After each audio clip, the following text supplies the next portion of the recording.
Assalamualaikum warahmatullahi wabarakatuh.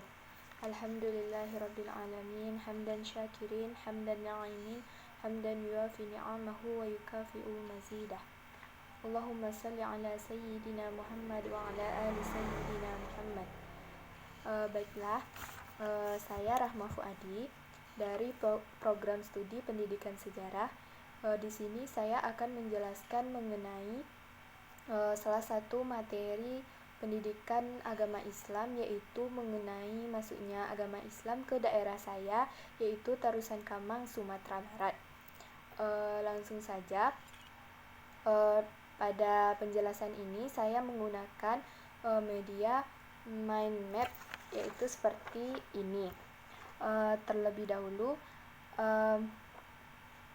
saya akan menjelaskannya. Yang pertama, masuknya agama Islam ke Tarusan Kamang, Sumatera Barat. Yang pertama yaitu masuknya agama Islam ke ranah Minang terlebih dahulu. Jadi, karena masyarakat Minangkabau yang lebih terbuka dan mudah menyesuaikan diri dengan lingkungan sekitarnya, membuat masyarakat Minangkabau berada pada posisi yang dapat dengan mudah menerima kebudayaan lain, asalkan kebudayaan tersebut tidak bertentangan dengan adat, nilai, dan filosofi hidup yang telah ada sejak dahulu. Meskipun mereka juga kritis terhadap setiap budaya yang masuk dari luar. Contohnya saja adalah budaya Hindu-Buddha yang tidak sesuai dengan budaya yang ada di Minangkabau, sehingga budaya Hindu-Buddha tidak bertahan lama. Minangkabau dengan kebudayaan yang khas telah ada jauh sebelum Islam ataupun Hindu-Buddha datang atau masuk ke Indonesia. Dengan demikian, dapat dipahami bahwa budaya itu telah mencapai bentuk yang terintegrasi atau tersendiri sebelum agama Hindu-Buddha dan agama Islam datang. Adatnya didasarkan pada perasaan hati nurani dan hukum alam yang termuat dalam suatu pepatah, yaitu Tungku Tigo Sajarangan, yaitu Alua Jo Patui, Anggo Jo Tanggo, dan Raso Jo Pareso. Langsung saja, pada tahun berapakah agama Islam tersebut masuk ke ranah Minang? Nah, di sini saya menyebutkan pada yang pertama adalah tahun 7 Masehi. Yang kedua pada abad ke-13 Masehi. Nah, pada abad ke-13 Masehi ini dikatakan para sejarawan agama Islam telah berkembang di Indonesia. Jadi sejarawan berpendapat tentang awal mula tersebarnya agama Islam di Minangkabau. Buya Hamka dalam salah satu bukunya yang berjudul Sejarah Umat Islam menyebutkan pada tahun 684 koloni Arab di pesisir barat Sumatera sudah terbentuk. Pendapat lain dari P.M. Holt yang menyebutkan perkembangan Islam di Minangkabau bermula dari pesisir Pariaman, setelah masuknya dakwah agama dari Aceh pada abad ke-14. Selain itu, masuknya agama Islam ini masih menjadi perdebatan dari para ahli sejarah. Selanjutnya adalah melalui apa-apa saja agama Islam masuk ke ranah Minangkabau. Ada 3 cara. Yang pertama yaitu melalui pedagang, yang kedua melalui pantai barat Sumatera, yang ketiga melalui pantai timur Sumatera. Baiklah, yang pertama saya akan menjelaskan melalui jalur perdagangan atau para pedagang. Sebagaimana yang telah saya jelaskan di atas tadi, bahwa Minangkabau terletak pada jalur yang strategis dalam hal perdagangan. Minangkabau memiliki komoditas utama pertanian atau rempah-rempah terbesar di Pulau Sumatera, seperti lada, pala, dan kopi di Priangan. Potensi seperti itulah yang diminati oleh para pedagang, dan sekaligus para pedagang dari Gujarat, Arab, Persia langsung menyebarkan agama Islam di Minangkabau. Bahkan sebagian di antara para pedagang dari negara-negara tersebut bahkan menikah dengan perempuan-perempuan setempat. Islam dinilai sesuai dengan falsafah adat Minangkabau yang memegang praktik kehidupan pada saat zaman tersebut hingga zaman sekarang. Karena itulah banyak dari tokoh-tokoh Minang yang tertarik dengan Islam. Apalagi agama Islam dinilai sesuai dengan falsafah adat Minangkabau yang mengakar serta sesuai dengan praktik hidup mereka tadi. Namun, dalam penyebaran agama Islam tersebut sempat terhenti karena terhalang dengan tindakan dinasti Cina yaitu Tang yang merasa kepentingan ekonominya terancam oleh penyebaran agama Islam tadi. Lalu yang kedua adalah dari pantai barat Sumatera, yaitu berlangsung pada abad ke-15. Pada masa ini terjadi perantaraan para saudagar dari Aceh. Memang daerah di ujung pulau Sumatera itu lebih dahulu menerima risalah Islam.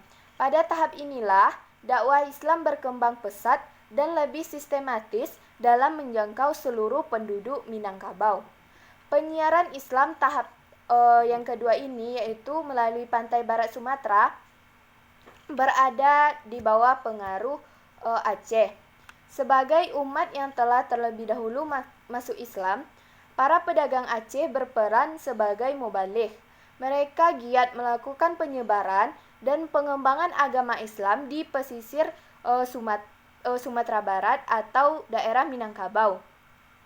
Salah satu faktor yang mendorong para pedagang Aceh menyebarkan agama Islam yaitu hadis Nabi Muhammad yaitu Ballighu anni walau ayah. Sampaikanlah ajaran Nabi Muhammad itu walaupun hanya satu ayat. Sejak saat itulah Islamisasi atau masuknya Islam ke Indonesia, ke Minangkabau dilakukan secara besar-besaran. Jadi keadaan seperti ini berlangsung pada abad ke-15 Masehi. Selanjutnya adalah tahap ketiga yaitu melalui pantai timur Sumatera. Pada yang ketiga ini terjadi perkembangan Islam dari daerah rantau atau pesisir ke dare atau dataran tinggi. Sehubungan dengan pepatah yang muncul yaitu syarak mendaki adat menurun. Artinya Islam mulai dikembangkan dari daerah pesisir ke daerah pedalaman. Sementara adat berasal dari dare baru kemudian dikembangkan ke daerah rantau termasuk pesisir. Seperti yang dikatakan oleh P.M. Holt, kaum dare lebih belakangan dalam menerima Islam, karena di sanalah para pemangku adat memegang peranan dalam akulturasi atau percampuran kebudayaan Hindu-Buddha yang diislamisasikan kepada kerajaan Pagaruyuang. Menurut salah satu buku yaitu Pertautan Budaya Sejarah Minangkabau dan Negeri Sembilan menjelaskan bahwa kedatangan Islam dari dua daerah yaitu Barat dan Timur Sumatera yaitu pada barat ada kerajaan Pagaruyuang dan pada timur ada kerajaan Kuntu. Pada pantai barat Minangkabau ada salah seorang ulama yaitu Syekh Burhanuddin Ulakan. Nah, di sini saya menjelaskan yaitu Syekh Burhanuddin Ulakan. Syekh Burhanuddin Ulakan adalah seorang salik tarekat Syatariyah yang pernah berguru kepada salah seorang ulama Aceh yaitu Syekh Abdul Rauf As-Singkili. Syekh Burhanuddin Ulakan adalah pelopor penyebaran Islam di daerah pedalaman kerajaan Pagaruyuang. Syekh Burhanuddin ini menetap di Nagari Ulakan, Pariaman, Sumatera Barat. Syekh Burhanuddin Ulakan adalah salah seorang putra dari Padang Panjang yang masuk Islam dan pergi menuntut ilmu ke Aceh dan kepada Syekh Abdul Rauf As-Singkili yang telah saya jelaskan di atas tadi. Setelah pulang dari Aceh, Syekh Burhanuddin Ulakan tersebut mengajarkan Islam terutama kepada daerah Ulakan atau kampungnya sendiri. ternyata pengajarannya tersebut disambut baik oleh masyarakat, sehingga di daerah Ulakan terjadi islamisasi yang besar. Walaupun dalam waktu yang relatif pendek, nagari Ulakan menjadi ramai oleh masyarakat yang mengunjungi Ulakan tersebut untuk mempelajari agama Islam lebih jauh. Padahal sebelumnya nagari Ulakan hanya suatu daerah terpencil. Sejak saat itu, nagari Ulakan menjadi tempat yang ramai yang dikunjungi oleh para pengunjung yang berasal dari seluruh Nusantara, yang terutama dikunjungi pada bulan Safar. Syekh Burhanuddin ini dikatakan sebagai pelopor pertama dari pembawa Islam pertama ke Minangkabau. Nah, pada saat melalui pantai timur Sumatera, yang menjadi pelopornya adalah murid-murid dari Syekh Burhanuddin Ulakan.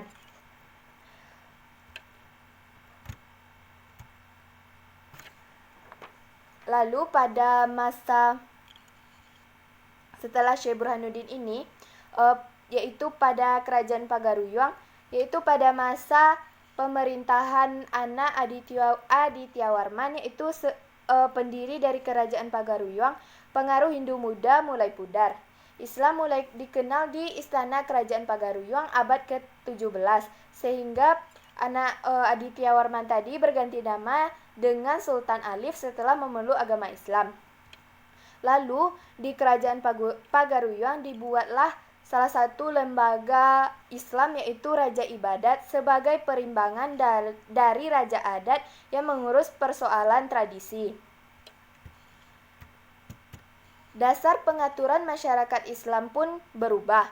Sebelum kedatangan Islam, filsafat adat Minangkabau mengambil acuan dari ketentuan alam, lalu berganti dengan Al-Quran dan Sunnah yang dijadikan hukum tertinggi. Lalu dikeluarkanlah pepatah adat basandi syarak basandi kitabullah. Itu merupakan sintesis atau hasil dari hukum adat yang digabungkan dengan Al-Quran dan hadis. Pemaknaan dari adat basandi syarak basandi kitabullah telah melalui proses yang panjang yang memisahkan antara para cendekiawan dari Minangkabau berusaha memisahkan dengan budaya-budaya Hindu-Buddha. Nah, pada pantai timur Sumatera yang seperti yang telah saya sebutkan tadi, bahwa pada pantai timur Sumatera ini yang menjadi pelopornya adalah murid-murid dari Syekh Burhanuddin Ulakan. Salah satunya adalah Haji Piobang, Haji Sumani, dan Haji Miskin. Beliau adalah murid-murid yang belajar kepada Burhanuddin Ulakan. Lalu mereka kembali ke tanah Minangkabau pada tahun 1803. Dan mereka menyebarkan agama Islam, salah satunya memurnikan kaum adat yang ketika itu menyatakan masuk Islam, tapi perbuatannya melenceng dari ajaran Islam, sehingga tercetuslah Perang Padri. Selanjutnya murid dari Burhanuddin Ulakan adalah Syekh Ahmad Khatib Al-Minangkabawi. Syekh Ahmad Khatib Al-Minangkabawi adalah salah seorang imam di Mekah yang berasal dari non-Arab, yaitu Minangkabau. Beliau lahir pada tahun 1860 dan meninggal pada tahun 1916.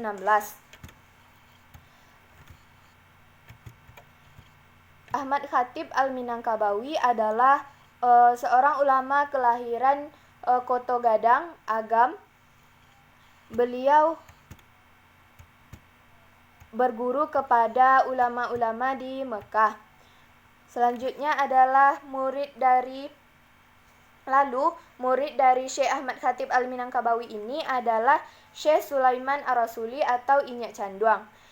Jadi Syekh Sulaiman Ar-Rasuli adalah murid dari Syekh Ahmad Khatib Al-Minangkabawi yang lahir pada tahun 1871 dan meninggal pada tahun 1970. Cara beliau mengembangkan agama Islam ialah mendirikan pondok pesantren yaitu MTI Canduang yang berdiri pada tahun 1928. Hingga saat ini pondok pesantren tersebut berkembang sangat pesat.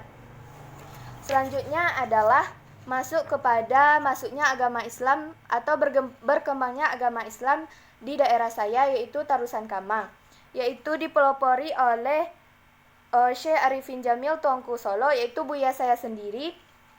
Beliau adalah murid dari Syekh Sulaiman Ar-Rasuli. Beliau sangat disayangi oleh Syekh Sulaiman Ar-Rasuli karena beliau merupakan seorang murid yang dikatakan oleh nenek-nenek yang dahulu, beliau salah seorang murid kesayangan dari Syekh Sulaiman Ar-Rasuli karena beliau pandai qori. Lalu beliau pun disuruh untuk mendirikan pondok pesantren di kampung beliau, yaitu di desa saya, yaitu Tarusan Kamang. Beliau mendirikan pondok pesantren yaitu MTI Tarusan yang didirikan pada tahun 1934.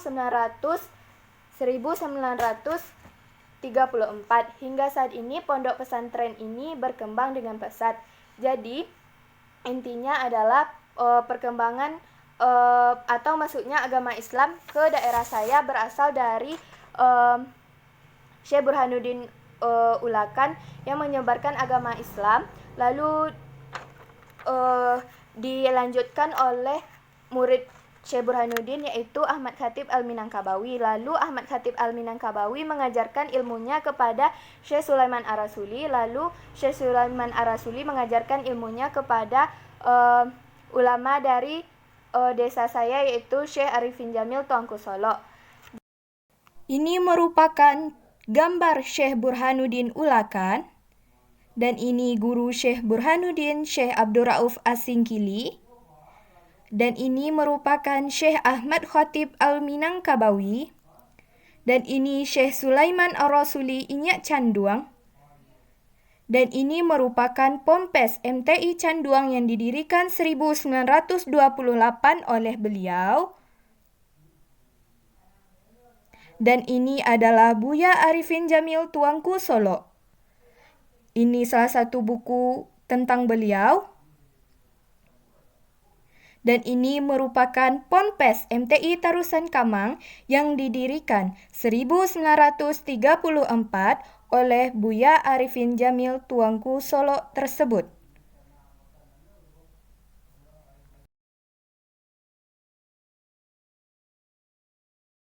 Jadi, sekian yang dapat saya sampaikan.